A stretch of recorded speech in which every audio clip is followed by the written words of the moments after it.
ভারতীয় আগ্রাসন, স্বাধীনতা সার্বভৌম রক্ষণ আন্দোলন কর্তৃক আয়োজিত আজকের এই সভার সম্মানিত সভাপতি, উপস্থিত জাতীয় নেতৃবৃন্দ, সবাইকে আমার সংগ্রামী সালাম এবং শুভেচ্ছা। বন্ধুরা, 5ই আগস্ট আওয়ামী লীগ এই দেশ থেকে পালিয়ে ভারত গিয়েছে। ভারত গিয়ে কিন্তু আওয়ামী লীগ নিরাপদে থাকলো, ভারত কিন্তু নিরাপদে নয়। বন্ধুরা, গতকাল কালবেলার একটা নিউজে দেখলাম সিলেট বিভাগের আওয়ামী লীগের বিভিন্ন নেতৃবৃন্দ ঢাকাতে গিয়ে, দিল্লিতে গিয়ে একটা মেয়েকে আওয়ামী লীগের 6 জন নেতা ধর্ষণ করেছেন। ভারত কিন্তু নিরাপদে নয়। অতএব ভারতকে বলতে চাই, আপনারা বাংলাদেশ নিয়ে আর ষড়যন্ত্র করার চেষ্টা করবেন না।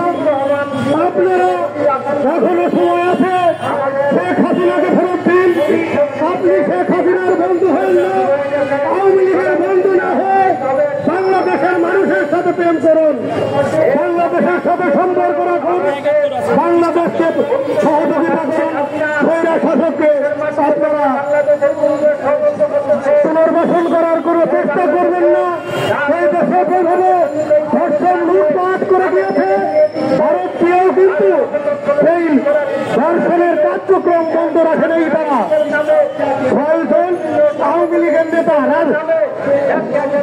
সিলেট জেলা আওয়ামী লীগের সেক্রেটারি সহ 6 জন আওয়ামী লীগের নেতা একটি মেয়েকে ধর্ষণ করেছেন এবং 4 জন নেতাকে গ্রেপ্তার দেখানো হয়েছে। অতএব ভারত কিন্তু আওয়ামী লীগের কাছে নিরাপদ নয়। তাদের ধর্ষণের সেঞ্চুরি করেছিল বাংলাদেশে এবং সেঞ্চুরি করার উদ্দেশ্যে তারা ভারতে গিয়েছে। অতএব আপনারা ভারতের সাথে, ভারতকে বলি, আপনারা বাংলাদেশের সাথে বন্ধুত্ব করুন, বাংলাদেশের সাথে প্রেম করুন, বাংলার জনগণের সাথে প্রেম করুন, আপনাদের স্বাধীনতা সার্বভৌম টিকিয়ে রাখুন। অন্যথায় ভারত কিন্তু খণ্ড বিখণ্ড হয়ে যেতে পারে। তবে আমাদেরকে, আমাদের বাংলাদেশি ভাই বোনেরা যারা আছে, আমরা সকলকে কাছে উদারতা আহ্বান রাখবো। ভারতের আগ্রাসন থেকে বাঁচতে হলে আমাদের সবাইকে ঐক্যবদ্ধ হতে হবে এবং সবাইকে ঐক্যবদ্ধ হয়ে বাংলাদেশের সমস্ত ক্রান্তিকাল অতিক্রম করবো, এই আশাবাদ ব্যক্ত রেখে সবাইকে ধন্যবাদ জানিয়ে আমি আমার সংক্ষিপ্ত বক্তব্য শেষ করছি। খোদা হাফেজ। বাংলাদেশ জিন্দাবাদ। সবাইকে ধন্যবাদ। আসসালামু আলাইকুম রহমতুল্লাহ।